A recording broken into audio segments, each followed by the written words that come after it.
Our first last breakup was at the hospital, in your room. Our first last breakup. I was visiting a friend. I didn't know you'd be there too. But you weren't visiting anyone. You weren't the one bearing any flowers or teddy bears or get well cards. You were the one in need of it. I lost my breath when I saw you. You seemed so out of place there, pale and tired and soft-spoken. There wasn't a trace of life in your face, not a trace of hope. You didn't see me at first, from where you lay in your bed. Tubes and wires and everything else were tied to you, supporting you. A doctor was explaining something, and you were nodding your head, like you understood, like the fear wasn't in your eyes, like you knew it was coming. The doctor's shoulders slumped when you answered him. He shook his head and sighed so deeply as he left you alone. Your eyes followed him out and landed on me. Surprise flashed across your face, surprise that collapsed to resignation and defeat. Your voice pulled me into your room, even though my feet, my legs, pushed back. You told me that you warned me. You told me that you truly meant it when you said our days were numbered. Your days were numbered. You said sorry too many times. You spoke of a goodbye I didn't want to say, but I did. I said it when I ran from your room, when I ran from you, tears streaming from my face at the ending of it all. It wasn't supposed to end like this. We weren't supposed to end like this. Our first last breakup was in the hospital, in your room. Our first last breakup.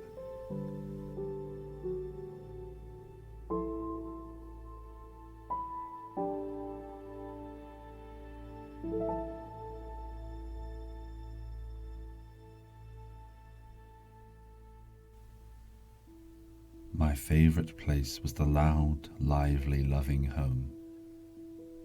My favourite place. When you were released, I was there, leaning against my old car, nervously jingling my keys. There was hope in your eyes when you saw me. Your grip was tight and firm for just a moment when we held each other. There was no denying how weak you've grown. I drove us down a long country road, told you all that had happened while you were there, all the crazy things my friends had done, that the Carnival was back in town, and you promised me one last ride in the Ferris wheel. I fell quiet, and you held my hand. You spoke, your voice weak and cracking. You said you built a home over me, secured a roof against the storms, against the blowing wind. I knew it was true. You were the safest place I knew. I made the foundation strong and sure, holding you strong and steady through every world-shattering earthquake. Everything you touched turned golden and silver and bronze. Everything you smiled at lived forever, and I lost count of how many times you smiled at me. So I held a mirror to your face and showed you everything I loved. You didn't want to believe me, but how could you ignore something so true? I took away all your options. I helped you fight back. I helped you unearth that fearless, brave, beautiful boy, that wonderful boy who became a man. And I learned that this is why they say to fall in love. Nothing falls faster than a beating heart. And when you don't have time, and time doesn't have you, there's nothing left but to fall. fall madly, deeply, purely in love. My favourite place was the loud, lively, loving home. My favourite place.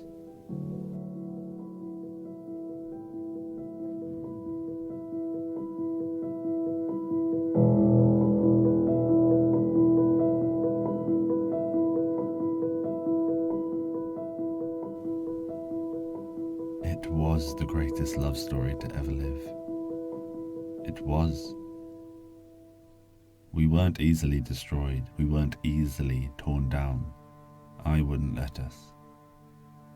You were harder to fade than you thought. You were stronger than you ever realized. You were unforgettable. A memory burned into my head. A flash of lightning I didn't want to scrub away. A ray of immeasurable love, extraordinarily spectacular.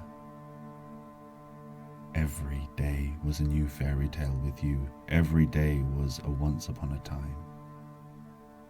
But every day had a sunset, an end. Those carnival lights blinked out, one by one. And it was like it took a piece of you every time they shut off. I begged and pleaded with the ringmaster. I was down on my knees, tears building a pond, a lake, an ocean. It killed me to watch, but I couldn't look away. I couldn't leave your side. I couldn't bear the thought of you leaving me. That last light was dimming, barely flickering in the distance, a lone bulb on a string of firelights that I held close, whispering our plans for the future. A future that was slipping away to just fingertips. It was hours, boiling down to minutes, seconds, mere moments. It was all of everything brought down to a mere pinpoint. I thought you were gone. Gone forever, a flower that bloomed and wilted too soon. But a storm broke out. Wind and rain lashed out. The sun shone.